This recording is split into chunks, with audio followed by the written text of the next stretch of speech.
नहमदुहु व नसल्ली अला रसूलिहिल करीम। अऊज़ु बिल्लाहि मिनश शैतानिर रजीम। बिस्मिल्लाहिर रहमानिर रहीम। फ़तवल्ला अन्हुम यौमद्दाई इला शैइन नुकर। खुश्अन अबसारुहुम यखरुजूना मिनल अजदासे कअन्नहुम जरादुम मुंतशिर मुहतईना इलद्दाए यक़ूलुल काफ़िरूना हाज़ा यौमुन असर। हर किस्म की हम्द सना अल्लाह रब्बुल आलमीन के लिए जो सारे जहानों का खालिक व मालिक और पैदा करने वाला है। लाखों करोड़ों दुरूद सलाम प्यारे और करीम आका हज़रत मुहम्मदुर रसूलुल्लाह सल्लल्लाहु अलैहि वसल्लम की ज़ात वाला सफ़ात पर। तो नाज़रीन, सूरह कमर का जो हमने सिलसिला शुरू किया है, तो ये उसी सिलसिले में आज इसका दूसरा बयान है। ये आयत नंबर 6 से 8 तक का, जहाँ हम 3 आयात का जो तर्जुमा और तफसीर आपके सामने बयान करेंगे। तो पहले आपसे ये गुजारिश है कि हमारी इस गुफ्तगू को ख़ुद भी सुने, अपने दोस्तों अहबाब तक भी इसको पहुँचाएँ और हमारे इस चैनल को सब्सक्राइब भी करें, ताकि अल्लाह के दीन के फैलाव के लिए जो हमारी कोशिश है आप भी इसमें हिस्सेदार बन सकें। शायद आपकी और हमारी ये कोशिश अल्लाह ताला को पसंद आए और हमारे लिए नजात का सबब बन जाए। तो अल्लाह ताला फरमाते हैं, फ़तवल्ला अन्हुम यौमुद्दाई इला शैइन नुकर। फ़तवल्ला अन्हुम, तो मुँह फेर लो इनसे, यौम यदउ, जिस दिन पुकारेगा, अद्दाई, पकारने वाला, इला शैइन नुकर, एक चीज़, एक अनजान चीज़ की तरफ। यानी लिहाजा आप उनकी परवाह न कीजिए जिस दिन पुकारने वाला एक नागवार चीज़ की तरफ पुकारेगा। यानी इन्हें इनके हाल पर छोड़ दीजिए और ऐसे ज़िद्दी इंसानों की हदायत के लालच में अपना वक्त ज़ाया न कीजिए। ये लोग इस वक्त तक ईमान नहीं लाएंगे जब तक अजाब को अपनी आंखों से देख ना लें।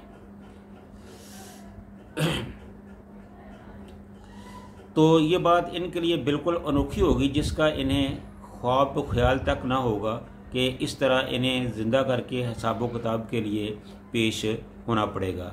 खुशन अबसारुहुम यखरुजूना मिनल अजदासे कअन्नहुम जरादुम मुंतशिर। तो ये लोग सब सहमी सहमी नज़रों से अपनी कब्रों से यूँ निकल आएंगे जैसे बिखरी हुई टिड्डियाँ।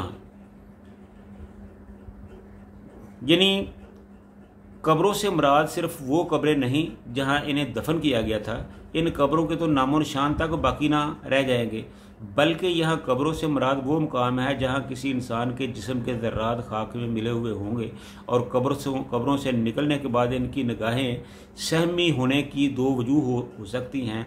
एक क़यामत के होलनाक मनाज़र और दूसरे उनकी दुनिया की ज़िंदगी के करतूते। इसी सहमी हुई हालत में वो टिड्डी दल की तरह इस तरफ दौड़ना शुरू कर देंगे जिधर से इन्हें पकारा जा रहा होगा। मुख्तईना अला रऊसिहिम मुहतईना इलद्दाई यक़ूलुल काफ़िरूना हाज़ा यौमुन असर। वो पुकारने वाले की तरफ दौड़े जा रहे होंगे।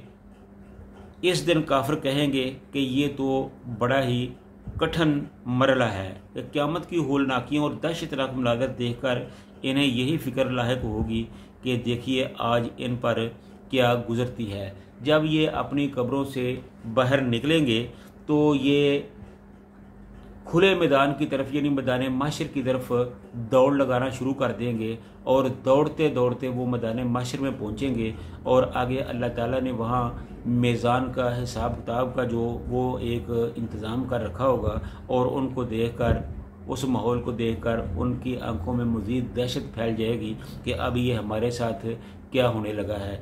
एक तरफ सामने दोज़ख होगी, एक तरफ जन्नत होगी, दूसरी तरफ सामने मैदान लगा होगा। ये सारी चीज़ें देखकर उनको एहसास हो जाएगा कि जो हम दुनिया में करतूत करके आए हैं, आज हमें उनका मज़ा जो है वो यहाँ चखना पड़ेगा। अगर किसी के अमाल अच्छे होंगे तो उनको उनका अच्छा सिला मिलेगा, अगर कोई बुरे अमाल करके आया होगा तो उसका सिला भी उसके लिए बुरा ही होगा। तो इसलिए दुनिया में जो किया होगा वो क़यामत के दिन उसे अपनी आंखों से देख लेगा। तो इसलिए मेरे भाइयों, ये दुनिया जो है, हम बार बार कहते हैं, अल्लाह का कुरान बार बार ये फरमा रहा है कि ये जो दुनिया है ये इम्तिहान गाह है। अल्लाह ताला ने यूं ही हमें नहीं भेज दिया, बल्कि अल्लाह ताला ने हमारी आजमाइश के लिए भेजा है। बल्कि एक जगह पे अल्लाह ताला ने सूरह मुल्क में फरमाया कि अल्लज़ी खलक़ल मौत वल हयात लियब्लुवकुम अय्युकुम अहसनु अमला। हमने ज़िंदगी और मौत को इसलिए पैदा किया है कि हम देखें कि कौन आदमी है जो इस ज़िंदगी में अच्छे काम करता है, ज़्यादा अच्छे काम करता है। तो ये जो ज़िंदगी है ये आजमाइश का नाम है। यहाँ जो हम करेंगे उसी का जो हिसाब किताब है हमें क़यामत के दिन देना पड़ेगा। ये नहीं हो सकता कि हम दुनिया में जो चाहे करते फिरें और जब हमारा ख़ात्मा हो तो हम आसानी के साथ उठें और जन्नत की तरफ चल दिए जाएं। ऐसा नहीं होगा, बल्कि अल्लाह ताला फरमाते हैं कि वहाँ मीज़ान का एक निज़ाम होगा, वहाँ पुलसरात होगा, वहाँ दोज़ख होगी, वहाँ मैदान महशर होगा, उनकी सख्तियाँ होगी। तो इन तमाम मरहल से आदमी को, इंसान को गुज़र कर फिर ही आगे जाना होगा। अगर उनके अमाल अच्छे होंगे तो वो जन्नत की तरफ जाएगा, अगर उनके अमाल बुरे होंगे तो वो दोज़ख की तरफ चला दिया जाएगा। तो मेरे भाइयों, इसलिए हमें इस दुनिया की ज़िंदगी में एक एक कदम जो है वो फूंक कर रखना चाहिए, देखना चाहिए कि हमारा उठाया हुआ कदम कहीं अल्लाह की नाराज़गी की तरफ तो नहीं जा रहा, उसकी नाराज़गी का बायस तो नहीं बन रहा।